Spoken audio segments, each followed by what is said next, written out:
distinguished guests, and especially our Chinese hosts, for making this such a wonderful occasion. I celebrate the content and the spirit of the speeches that we have heard this morning. President Xi Jinping said, "No system of governance is universal. No civilization is superior to another, and no one country can dictate to the world. The problem is the masters of war do not accept this. They brandish their exceptionalism, their manifest destiny. They brandish their system of democracy, which I shall briefly try to examine. They sail their warships around the world, threatening other people. They deploy their weapons and their military bases and their rhetoric of war and threats against others. Professor Sachs just quoted Aristotle and Confucius. Let me refer to the blessed Saint Augustine in his wonderful book, City of God, in which he describes an encounter on the high seas between Alexander the Great and a pirate ship. Ordering the pirate ship to halt, Alexander demands, "How dare you terrorize the waters as a thief?" And the pirate captain, who must have been very bold, answers Alexander, "How dare you terrorize the whole world, calling yourself an emperor and calling other men as you please?" Isn't that the world we're living in right now, millennia later? You know, we have a surfeit of the form of democracy in Western countries, but a form which is increasingly devoid of the content of democracy. I speak as a six-term member of the British Parliament, which likes to call itself the mother of parliaments. Almost 30 years I sat in an august hall with lots of flumery and wigs and rules and regulations.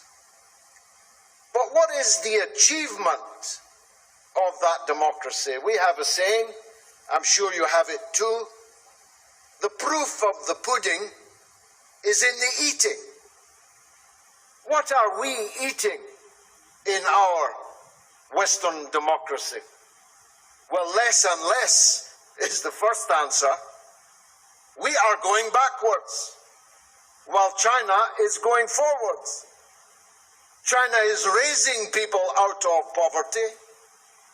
Our system is putting people into poverty. France is in flames. Britain is shivering with cold, with an increase in energy bills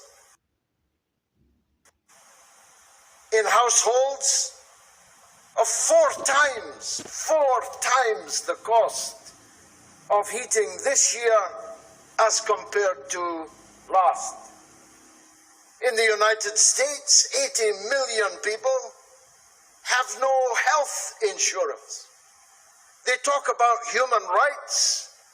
Where is the human right to a job in Western countries? Where is the human right to a house? Ask the growing numbers of people living in tents in San Francisco and in many other parts of the United States. Where is the human right to health? The proof of the pudding is in the eating. Or to use a Chinese saying, what is the point of a cat, black or white, if it doesn't catch any mice? Your system is the one that is moving forward. Therefore, to what extent is our democracy superior to yours? Because we have the form of elections. His Excellency, the former Prime Minister of Thailand, said there was increasing polarization in Western democracies. But I beg to differ. Actually, in Western democracies, we have two cheeks of the same backside, two sides of the same coin. Sure, you can vote for this party or that party, but both parties stand for the same thing, have the same program, essentially, of neoliberal economics and imperialism abroad. What kind of choice is that? As I heard a wise man, Chinese man, say on television, in China you cannot change the party, but you can change the policies. In Western democracies, you can change the party, but you cannot change the policies. It's 25 years since I last spoke in Beijing, so long ago that the present foreign minister of China was one of my audience taking notes at my speech. The kind of development we have seen in China over these 25 years, particularly over the last decade, is a lesson to other so-called democracies. We live in a world where some countries arrogate to themselves the power of diktat. What a contrast with China. This is the first day of Ramadan. I have all of my life been closely associated with the Arab world, with the broader Muslim world. China achieved more in the last few weeks in bringing together Saudi Arabia and Iran, the schools of the Sunni and Shia branches of Islam. China achieved more in the last few weeks than decades of Western domination, including, as my good friend, His Excellency, Senator from Pakistan, reminded us. This is the 20th anniversary of an entirely illegal invasion of a sovereign member of the United Nations, which threatened no other member of the United Nations, in defiance of the Charter of the United Nations, in defiance of international law, in which millions of people were either killed or maimed or displaced, dispersed as refugees, and fanatic extremism was generated. Al-Qaeda, ISIS, and the alphabet soup of fanatic extremism cascaded all over the world. These are the achievements of the people who tell us they are exceptional.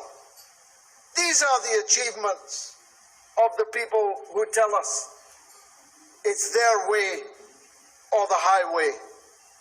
Well, I think I speak for a growing number of people who do not yet know, and we must work to tell them what whole process democracy whole process people's democracy means.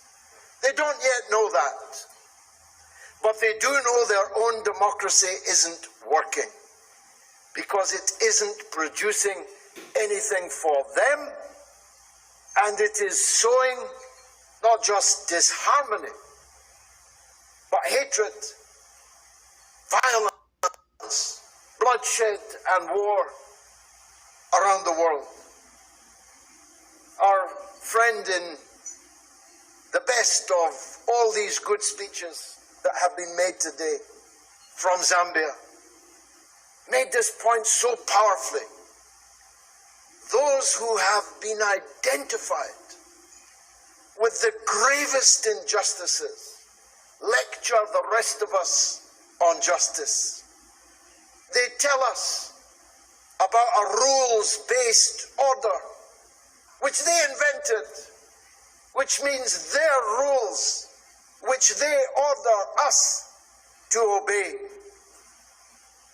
That period is coming so quickly to an end. Yes, changes are underway that haven't been seen for 100 years. Yes, there are decades when nothing happens, but there are weeks when decades happen. We have just witnessed one of those weeks, and may we experience much more of it. Thank you, sir, for the invitation to